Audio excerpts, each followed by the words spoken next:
Ashama akkam jirtu kabajamtoota hordoftoota keenya walabummaa newsnetwork irraa oduu yeroo kanaaf qabnu isinitti himna dursa matootii oduu. Manni murtii federaalaa dhaddacha yakka lidataa hidhamtoota siyaasa Oromoo 8 irratti hidhaa waggaa 6 olii murteesse.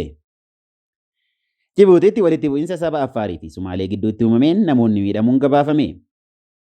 Ulaan Tigraayitti cufame akka banamuuf mootummaan haalduree TPLF akka fudhatu taasisuuf lolaa jiraachuu Jeneraal Saadiqaan himanii.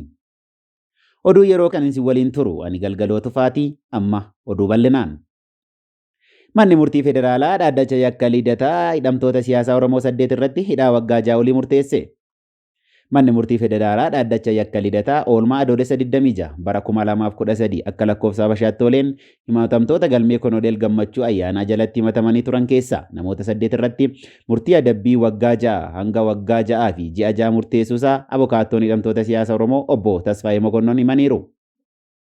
Manni murtichaa kanaan dura himannaa shororkeessummaa abbaan alangaa isaanitti baneef osoo murtee hin laatiin dura himatamtoonni ittisa akka dhiyeeffataniif ajajus keeyyanni abbaan murtii ittiin adabuuf ibsee ture ittisa dhiyeessuuf barbaachisaa waan hin taaneef mormii afaanii qofaaf of qopheessanii akka turan abukaattoon hidhamtoota kanneenii obbo Tasfaayeen himaniiru. Manni murtichaa dhaddacha gaafa adoolessa 26 2013 akka lakkoofsa Habashaatti ooleen himatamtoota kanneen keessaa namoota 3 irratti adabbii waggaa 6 namoota 5 irratti immoo adabbii waggaa 6 fi ji'a 6 dabarsee akka jiru abukaattoon himaniiru. Hidhamtoota siyaasa Oromoo adabbiin kun itti murtaa'e kanneenis himatamaa 3ffaa, 4ffaa fi 6ffaa kan ta'an Toleeraa Daagaa, Lalisaa Fiqaaduu fi Daawwit Muluu yoo ta'an tokko tokko isaanii irratti adabbii hidhaa waggaa 6tiin akka adabaman jechuun manni murtichaa murteessee jira.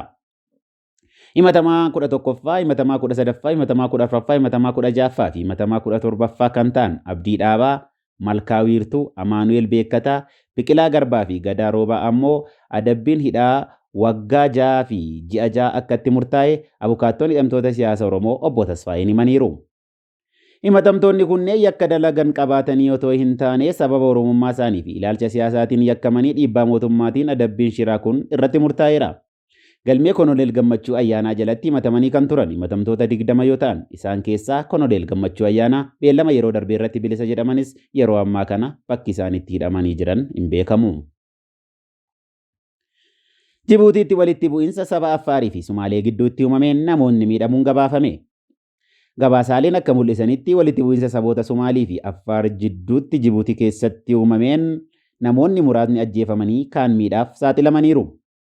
Akka gabaasaaleen himatti walitti bu'iinsa sabummaa irratti xiyyeeffate biyya Jibuutiitti garee saba Affaarii fi Sumaalee jidduutti uumame kanaan namoonni ajjeefamuuf miidhaan irra ga'uun himameera. Hanga ammaatti lakkoofsi namoota ajjeefamanii adda ba'uu baatullee kanneen du'an namoota nagaa akka ta'anis mirkanaa'eera. Mootummaan Jibuutii walitti bu'iinsa gareewwan saboota Sumaalee fi Affaar biyyattii keessa jiraatan jidduutti dhiyeenya kana kutaalee magaalaa guddoo Riippaabilikaa Jibuutiitti mudate cimsee akka balaaleffatu beeksiseera. Akkasumas walitti bu'iinsa kana hordofee manneen jireenyaa gubachuu fi humnootiin nageenyaa fi poolisiin Riippaabilikaa Jibuutii hokkarecha gaazii mimmaanessaatiin bittimseera. Adeemsa kana keessatti namoonnis dhagaa fi meeshaalee biraa poolisoota irratti darbataa akka turanis dhaga'ameera. Ministeerri dhimma biyya keessoo Jibuutii Nuyi Haasan haasaa kennaniin walitti bu'iinsa cimaa mudateen manneen jireenyaa namoota gubataniiru. Kun immoo dhimma mootummaan obsee bira hin tarreedha jedhani. Qondaalli mootummaa kun dabaluunis uummanni Jibuutii keessattuu maatiin akka tasgabba'anii fi tasgabbeessan waamicha taasisaniiru. Nuyi dabaluunis ammaan booda mootummaan qaamolee jeequmsa akkasii kakaasan irratti tarkaanfii barbaachisaa ni fudhata jechuun akeekkachiisaniiru. Torban darbe keessa walitti bu'iinsa naannolee Affaarii fi Somaalee Itoophiyaa jidduutti uumamee ture. Lubbuun namoota 300 olii badee bu'uuraaleen misoomaa irraa badiin qaqqabuu gabaasuun keenya ni yaadatama. Daandiin konkolaataa fi sararri baaburaa Jibuutii irraa Finfinnee geessu sababiidhuma walitti bu'iinsa kanaatiin cufamee akka ture akkasumas gaaga'imni gara bahaatti babal'achaa jiru kun Itoophiyaa qofaa otoo hin taane guutummaa gaafa Afrikaa Eertiraa hanga Jibuutii, Somaaliyaa hanga Keeniyaa unkuruu akka danda'u dubbatamaa jira jechuun walabummaa newsnetwork gabaasee ture. Ulaan Tigraayitti cufame akka banamuuf mootummaan haalduree TPLF akka fudhatu taasisuuf lolaa jiraachuu Jeneraal Saadiqaan himanii. Loltumnoonni Tigraay gara naannolee ollaa Affaarii fi Amaaratti babal'isuun gaggeessaa jiran hundi ulaagaa gargaarsa uummata Tigraayitti cufame cabsuu fi haalduree dhukaasa dhaabuu naannichi labse akka fudhatuuf mootummaa Itoophiyaa dirqisiisuuf akka ta'e Jeneraal Saadiqaan Gabra Tinsaay BBC'tti himaniiru. Ammatti miseensa komaandii poostii naannichatti hundeeffame ta'uu kan himatan Jeneraal Tsaadiqaan turtii BBC News Hour waliin taasisaniin kaayyoo aleellaa gareen TPLF dhiyeenya kana naannolee ollaa keessatti gaggeessaa jiruu fi egereen Tigraay fi uummata naannichaa ilaalchisuun dubbataniiru. Jeneraal Tsaadiqaan namoota mootummaa federaalaatiin yakka biyya ganuutiin himannaa irratti baname keessaa tokko ta'uun isaanii ni yaadatama. Erga dhiyeenya kanaati maaliif humnoonni Tigraay gara naannolee ollaa akka Affaar seenuun weeraran gaaffii jedhuuf Jeneraal Tsaadiqaan Ministeera Muummee Abiyyi Ahmediin guutummaa naannoo Tigraayitti cufamee waan jiruuf cufaa sana cabsuun waan dura jiruuf jedhaniiru. Ulaa ittiin gargaarsi seenuu danda'u tokko karaa naannoo Affaar sarara Jibuutii irraa Tigraay wal qabsiisu ta'uu kan dubbatan Jeneraal Tsaadiqaan hanga cufaa jiru cabsanitti sochii isaanii akka itti fufan himaniiru. Humnootiin Tigraay lola naannoo ollaa Affaar keessatti bananiin aanaalee 3 qabachuu fi jiraattonni 70,000 ta'an bakka jireenya isaanii irraa buqqaan aangoonni mootummaa naannoo Affaar himuun isaanii ni yaadatama. Jeneraal Tsaadiqaan akka jedhanitti dhimmi lammaffaan ammoo dhukaasa dhaabuu ilaalchisee aldureewwan mataa keenyaa lafa keenya turre.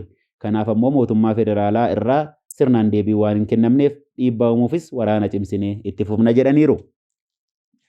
Ammatti ulaan gargaarsi ittiin gara Tigraay seenuu danda'u kan biraa karaa Sudaan yoo ta'u innis cufamee waan jiruuf mootummaa federaalaa waliin waliigaluu yookaan ammoo cufaa jiru cabsinee gargaarsi akka gara naannichaa seenu gochuudhaaf duubatti akka hin jenne himaniiru. Haa ta'u malee Jeneraal Tsaadiqaan gaaffii haalli namoomaa naannichaa keessa jiru maal akka fakkaatu gaafatamanii baay'ee jibbisiisaa ta'uusaa nan beeka garuu dhimma kanarratti gadi fageenyaan dubbachuun ana hin ilaallatu jechuun ibsuurra of qusataniiru.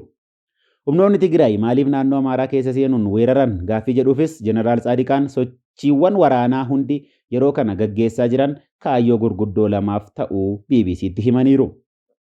Tokkoffaan karaa guutummaa uummata Tigraay irratti cufame cabsuu yoo ta'u lammaffaan immoo mootummaan haaldureewwan dhukaasa dhaabuu keenye fudhatee marii siyaasaan rakkoo Itoophiyaa keessa jiru akka furuuf dirqisiisuufudha jechuun deebisaniiru.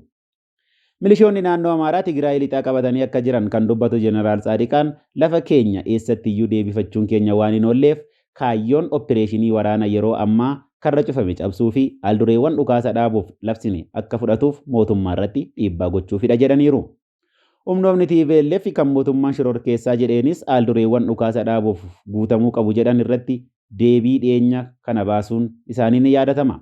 Haaldureewwan naannoo Tigraay baase keessaa ulaan Tigraay cufate ka'ee tajaajilaawwan garaagaraa naannicha keessatti addaan citanii turan akka deebi'an kan jedhudha. Waliigalteen dhukaasa dhaabuu haala uummataaf ifa ta'een ta'uu qaba kan jedhan Jeneraal Tsaadiqaan waliigalteen kunis erga irra gaame booda marii siyaasaa hunda hammate atattamaan gaggeeffamuu qaba jechuun BBC'f ibsaniiru. Akka qondaala humnootii TPLF kanaatti mariin humnootii siyaasaa Itoophiyaa gurguddoo kan hirmaachise ta'ee haala ce'umsaa mijeessuun egeree siyaasaa biyyattii kan murteessu ta'uu qaba jedhaniiru.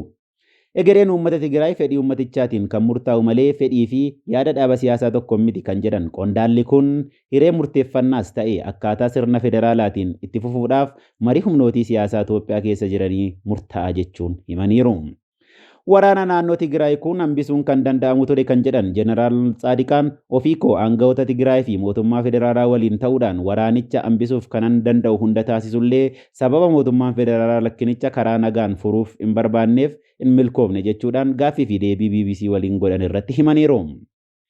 Baatii Sadaasaa 2020 ture sababa humnoonni TPLF buufata waraanaa Itoophiyaa Tigraay jiru irratti haleellaa raawwatan jedhuun lolli mootummaa federaalaa fi humnootii TPLF jidduutti kan eegalee ture.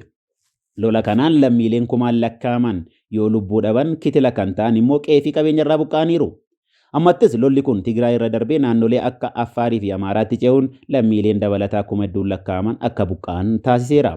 Walitti bu'iinsa saba Affaarii fi Somaaleefis sababa kan jedhame gaaga'amni Itoophiyaa raasaa jiru kun jidduu kan ammoo okkarichi daangaa Itoophiyaa ce'uun gara Jibuutiittis fulla'ee jira. Egaan kabajamtoota hordoftoota keenya oduu yeroo kanaaf qabnu isan gammaa ture. Qophiilee keenyaaf waliin turtii gaarii jenna.